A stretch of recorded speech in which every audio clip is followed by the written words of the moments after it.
नमस्कार छात्रों। कल हमने संज्ञा के बारे में जानकारी ली थी। इससे पहले वीडियो में हमने देखा था कि संज्ञा और संज्ञा के भेद। आज हम व्याकरण के विकारी शब्द का दूसरा जो प्रकार है तथा दूसरा जो भेद है वह सर्वनाम, उसके बारे में जानकारी लेंगे, उसके भेद और हर एक भेद के बारे में विश्लेषण पूर्वक जानकारी उदाहरण के साथ हम जाएंगे और जानकारी लेने का प्रयास करेंगे। सर्वनाम की जो परिभाषा है वह जानने का प्रयास करते हैं, सर्वनाम को जानने का प्रयास करते हैं। इससे पहले भी हमने जाना है कि जिसका प्रयोग संज्ञा के स्थान पर होता है या जिन शब्दों का प्रयोग संज्ञा के स्थान पर होता है उसे सर्वनाम कहते हैं। अब यह प्रयोग क्यों होता है? क्योंकि संज्ञा की पुनरावृत्ति को रोकना होता है। बार बार जो प्रयोग हो रहा है संज्ञा का, उसको रोकने के लिए सर्वनाम का इस्तेमाल किया जाता है और ऐसे जो प्रयुक्त शब्द होते हैं उन्हें सर्वनाम हम कहते हैं। उदाहरण के साथ देखते हैं। कुत्ता बहुत भूखा था। कुत्ता इधर उधर भटक रहा था। कुत्ते को खाने को कुछ नहीं मिला। एक आदमी को कुत्ते पर दया आई। अब ये जो वाक्य है इसमें बार बार कुत्ता या संज्ञा उसका प्रयोग हो रहा है और यहाँ कुत्ता इस शब्द का बार बार प्रयोग जो है वह अटपटा लग रहा है, बिल्कुल जरूरत नहीं है ऐसा लग रहा है। अब इन्हीं वाक्यों को सर्वनाम का प्रयोग करके दोबारा जरा लिखते हैं, देखते हैं कैसा लगता है। कुत्ता बहुत भूखा था। वह इधर उधर भटक रहा था। उसे खाने को कुछ नहीं मिला। एक आदमी को उस पर दया आई। अब देखिए यहाँ पर कुत्ता इस शब्द के पर्याय में सर्वनाम का इस्तेमाल किया गया है। बार बार जो प्रयोग हो रहा था इस संज्ञा का, कुत्ता इस संज्ञा का जो बार बार प्रयोग हो रहा था उसको हटा दिया है, सर्वनाम वहां पर रख दिया है, उसका इस्तेमाल किया गया है। वाक्य बहुत ही सुंदर लगने लगे। ऐसे जो प्रयोग है वह भाषा को सुंदर बनाते हैं, चाहे हिंदी हो, चाहे मराठी हो, चाहे संस्कृत हो। ऐसे अगर प्रयोग होते हैं तो वह भाषा सुंदर ही लगने लगती है और अलंकारिक और सुंदर लगने लगती है। भाषा को सुंदर बनाने के लिए ऐसे प्रयोग हमेशा होते हैं। चलिए आगे देखते हैं। ये एक अनुच्छेद दिया गया है, इसमें जो सर्वनाम है उनको अधोरेखांकित करना है तथा रेखांकित करना। अलादीन और उसकी मां निर्धन थे। उनका निर्वाह बहुत कठिनाई से चल रहा था। किसी दिन तो उनके पास खाने के लिए कुछ भी नहीं रहता था। एक बार हुआ ऐसे कि अलादीन दिन भर काम ढूंढता रहा परंतु उसे कोई काम नहीं मिला। शाम को वह थका हारा घर पहुंचा। अब इसमें जो सर्वनाम है उसको अधोरेखांकित करना है तथा रेखांकित करना है। देखिए हमने रेखांकित किया है, अधोरेखांकित किया है। अलादीन और उसकी मां बहुत निर्धन थे। उनका निर्वाह बहुत कठिनाई से होता था। किसी दिन तो उनके पास खाने के लिए कुछ भी नहीं रहता था। एक बार ऐसा हुआ कि अलादीन दिन भर काम ढूंढता रहा परंतु उसे कोई काम नहीं मिला। शाम को वह थका हारा घर पहुंचा। इस वाक्य में लाल अक्षरों में अधोरेखांकित किए हुए जो सर्वनाम है वो वाक्य की शोभा बढ़ाते हैं। इसलिए ऐसे प्रयोग बार बार होने चाहिए, ऐसा यहाँ पर बताया गया है। तो चलिए सर्वनाम क्या है हमने जानने का प्रयास किया। अब सर्वनाम के भेदों की जानकारी लेते हैं, देखते हैं। इससे पहले भी हमने जानने का प्रयास किया है। सबसे पहला जो भेद है सर्वनाम का वह है पुरुषवाचक सर्वनाम। दूसरा भेद है निश्चयवाचक सर्वनाम। तीसरा भेद अनिश्चयवाचक सर्वनाम। चौथा वाला जो भेद है वह निजवाचक सर्वनाम। पांचवा भेद प्रश्नवाचक सर्वनाम और छठा भेद है संबंधवाचक सर्वनाम। पुरुषवाचक, निश्चयवाचक, अनिश्चयवाचक, निजवाचक, प्रश्नवाचक और संबंधवाचक, कुल मिलाकर 6 सर्वनाम के भेद। एक एक करके हर एक सर्वनाम की विश्लेषण पूर्वक हम जानकारी लेते हैं। चलिए सर्वनाम के भेद। सबसे पहला जो भेद है वह है पुरुषवाचक सर्वनाम। वक्ता या श्रोता। या किसी अन्य व्यक्ति के लिए जिन शब्दों का प्रयोग किया जाता है उसे पुरुषवाचक सर्वनाम कहते हैं। मतलब देखिए, यहाँ पर कुछ वाक्य दिए गए हैं। हम घूमने जा रहे हैं।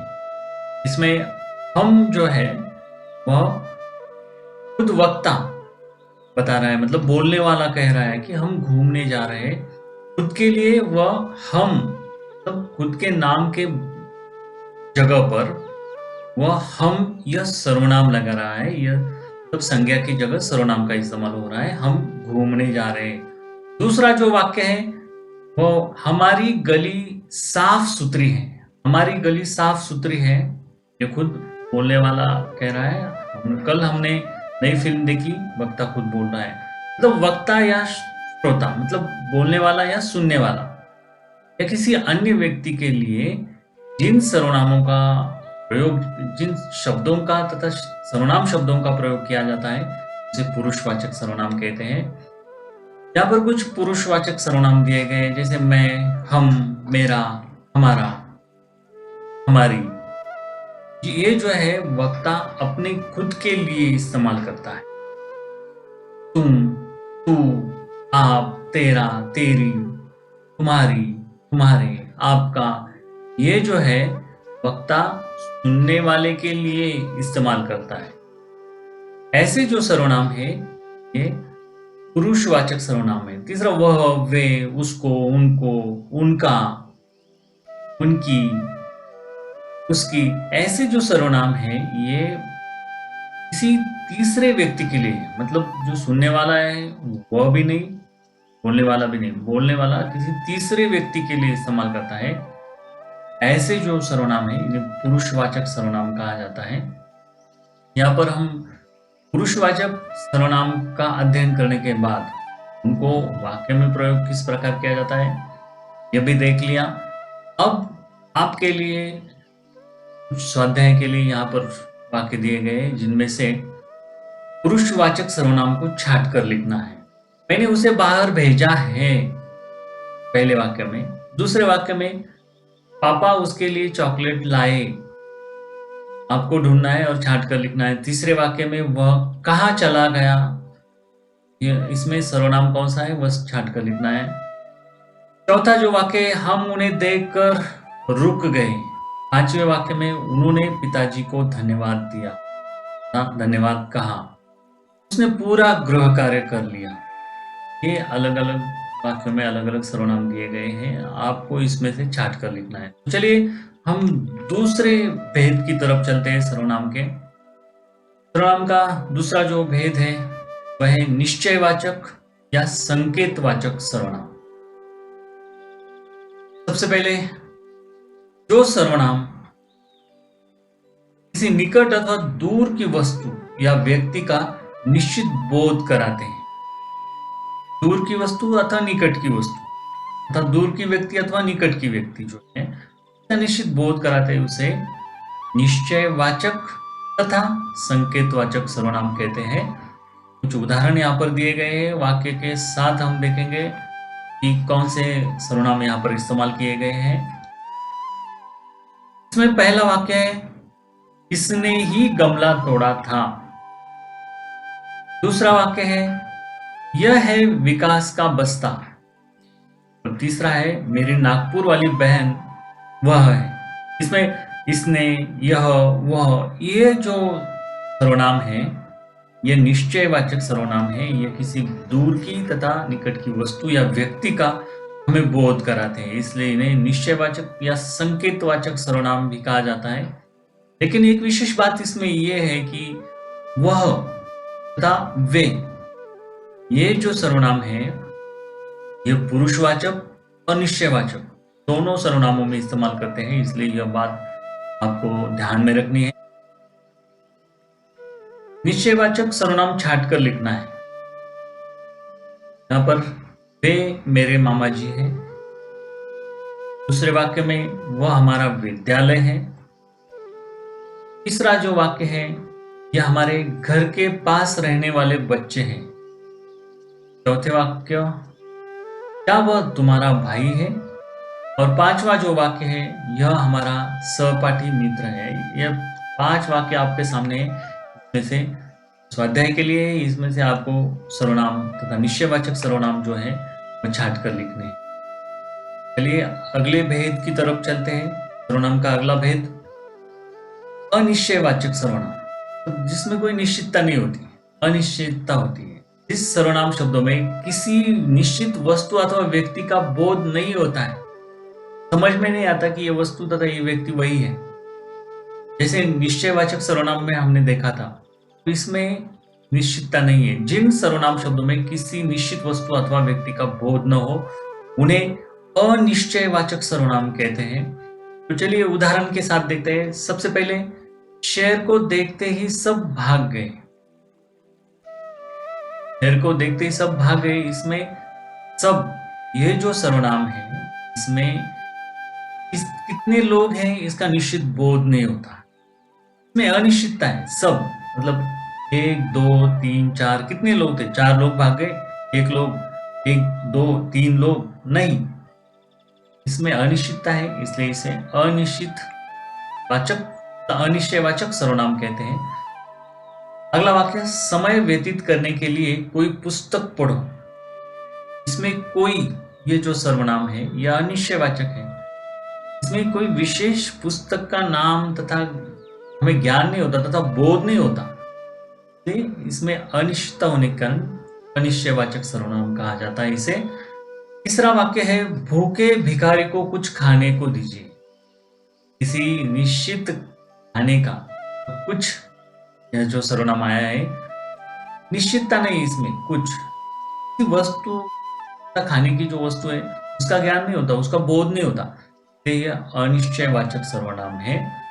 ऐसे जो सर्वनाम है इनसे बोध नहीं होता। ठीक है, अभी जो वाक्य हमने पढ़े इसमें सब, कोई, कुछ, ये जो है इससे किसी भी विशेष वस्तु या व्यक्ति का निश्चित बोध नहीं होता, ज्ञान नहीं होता।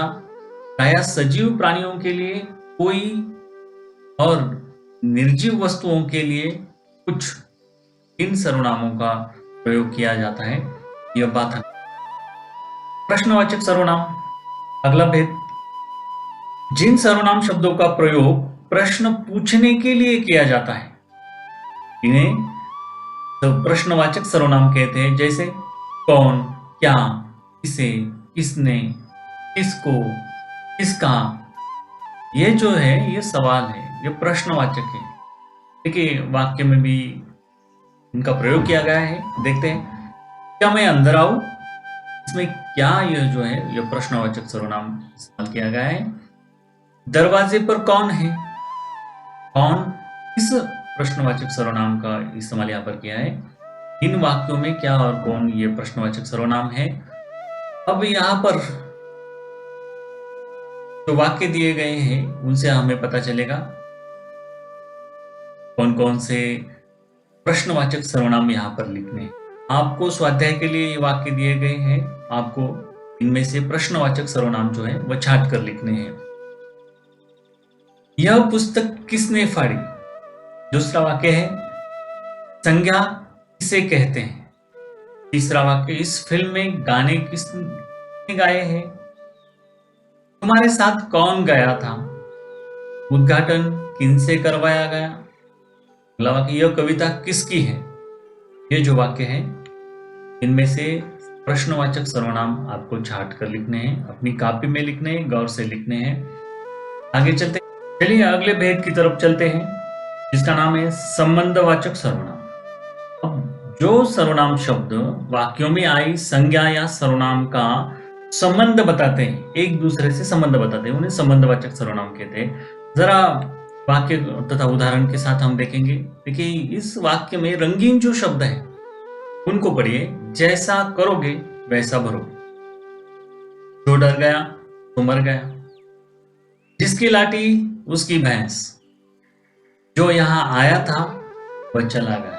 अब ये जो रंगीन शब्द है ये दो सर्वनामों का एक दूसरे से संबंध जोड़ रहे हैं, अतः ये सभी संबंधवाचक सर्वनाम ही है। तब दो सर्वनामों का जो शब्द तथा जो सर्वनाम संबंध जोड़ते हैं उन्हें हम संबंधवाचक सर्वनाम कहते हैं। देखिए यहाँ पर आपके लिए कुछ स्वाध्याय दिया गया है। संबंधवाचक सर्वनाम छाट कर लिखिए। जो करेगा सो भरेगा, जिसकी लाठी उसकी भैंस, जो सच्चा मित्र है वो मदद करेगा। बच्चे वही कहानी सुनेंगे जो सच हो। जिसे तुम नहीं जानते उसे क्या बुलाते, जैसा बोओगे वैसा काटोगे। ये कुछ वाक्य आपके सामने है। इसमें से संबंधवाचक सर्वनाम जो है उसको उनको छाट कर लिखना है। अगला भेद, निजवाचक सर्वनाम। जो सर्वनाम निज यानी स्वयं के लिए प्रयोग में लाया जाता है उन्हें निजवाचक सर्वनाम कहते हैं। बिल्कुल आसान बात है। देखिए खुद के लिए प्रयोग में लाएगा नहीं। यहाँ पर कुछ वाक्य दिए गए हैं। मैं यह कार्य स्वयं कर लूंगा, वह अपने आप यहाँ आया है, वो खुद ही चला जाएगा, मोहन स्वतः यह काम कर सकता है। ये जो वाक्य है इनमें लाल रंग के सर्वनाम है, ये निजवाचक सर्वनाम है। ये स्वयं के बारे में बताते हैं। ठीक है, मैं यह कार्य स्वयं कर लूंगा, वह अपने आप यहाँ आया है, अपने आप, वह खुद ही चला जाएगा, खुद, मोहन स्वतः यह काम कर सकता है, स्वतः, ये जो है निजवाचक सर्वनाम कहते हैं। मैंने यह सूट खुद सिला है। आपके लिए स्वाध्याय के लिए कुछ सर्वनाम है। पेड़ पौधे अपना भोजन स्वयं बनाते हैं। ताजी हवा अपने आप में एक दवा है। मैं स्वयं पढ़ लूंगा। ये जो सर्वनाम है यह स्वाध्याय के लिए थे। इनमें से निजवाचक सर्वनाम छाट कर लिखना है। यहाँ पर सर्वनाम के जो 6 भेद हैं इनकी जानकारी हमने ली। इससे आगे अगले हिस्से में हम विशेषण के बारे में जानकारी ले रहे हैं।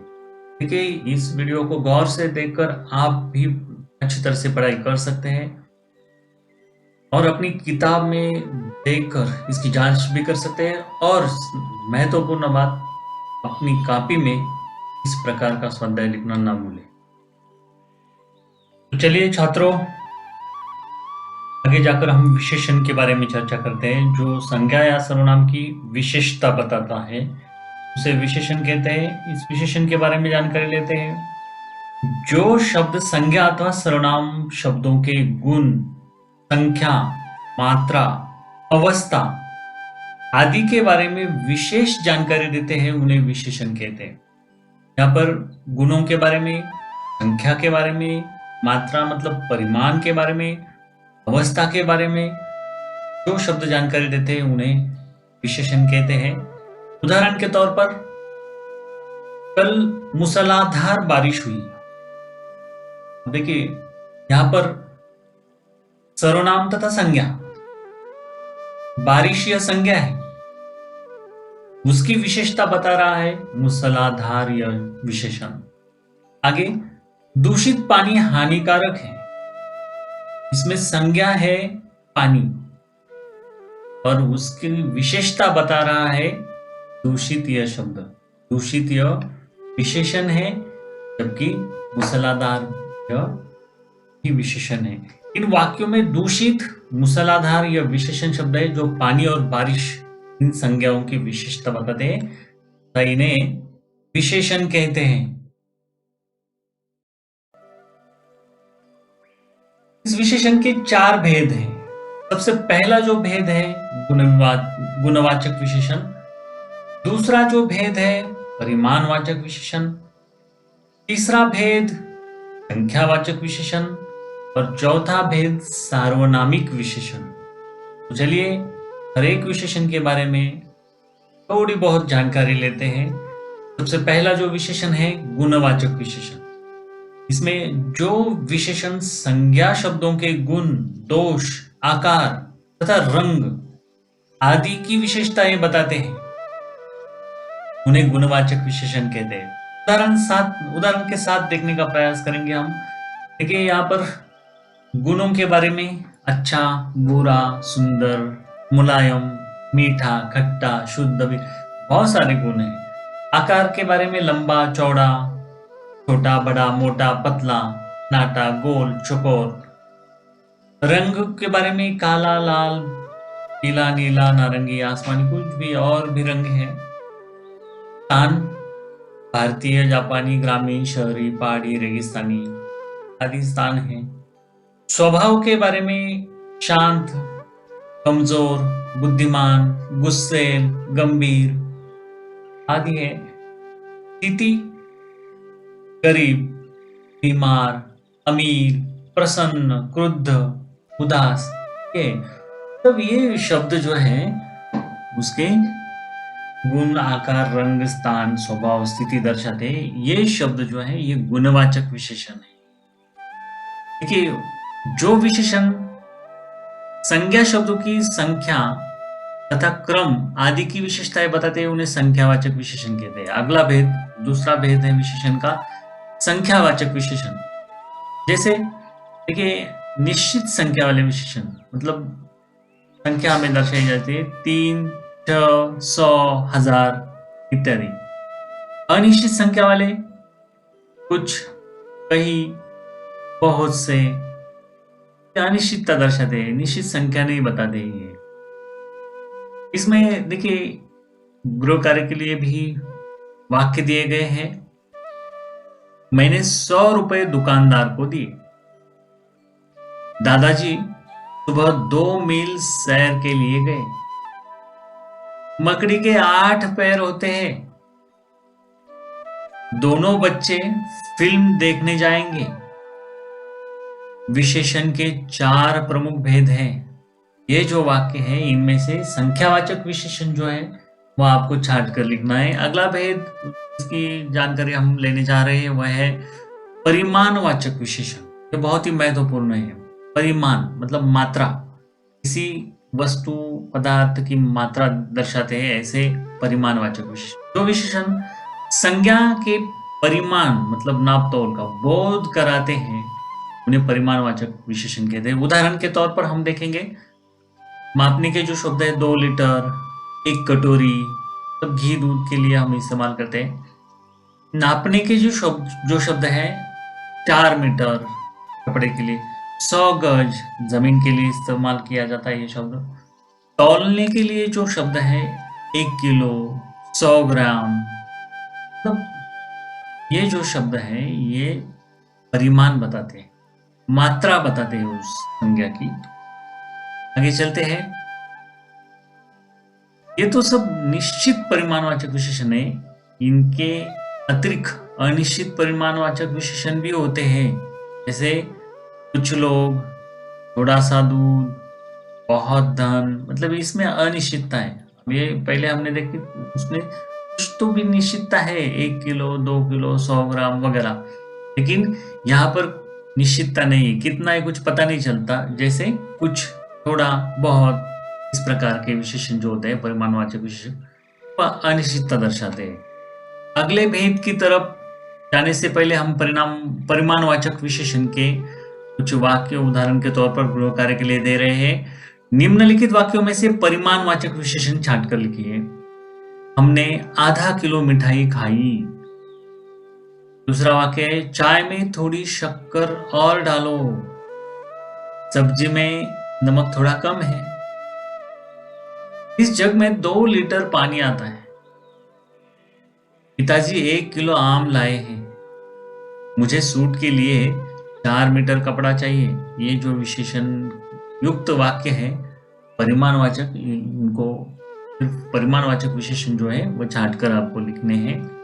अगले भेद की तरफ चलते हैं। आखिरी भेद है सार्वनामिक विशेषण। यहाँ पर जो सर्वनाम किसी संज्ञा से पहले आकर उसकी विशेषता बताता है उसे सार्वनामिक विशेषण कहते हैं। ये गौर से फिर से सुनिए, जो सर्वनाम किसी संज्ञा से पहले आकर उसकी विशेषता बताता है उसे सार्वनामिक विशेषण कहते हैं। जैसे कि वे फल, ये लोग, यह किताब, ये बच्चे। अब ये सार्वनामिक विशेषण की पहचान ये है कि ये सर्वनाम और संज्ञा हमेशा साथ ही आते हैं, तब सार्वनामिक विशेषण कहते हैं इन्हें। संज्ञा और सर्वनाम दोनों साथ में आते हैं। कुछ वाक्य यहाँ पर दिए गए हैं वह मकान बिक गया। इसी बिल में सांप रहता है। उस लड़के ने शरारत की। ये लोग ऑस्ट्रेलिया से आए हैं। यह चित्र मैंने बनाया है। देखिए, गृह कार्य के लिए आपको है, लेकिन यहाँ पर वह, इसी, उस, यह अगर सार्वनामिक विशेषण हम देखते हैं तो इसके बाद फौरन सर्वनाम यहाँ संज्ञा आई हुई है, यह हमें पता चलेगा। ये जो है, ये विशेषण के भेद थे। आज हमने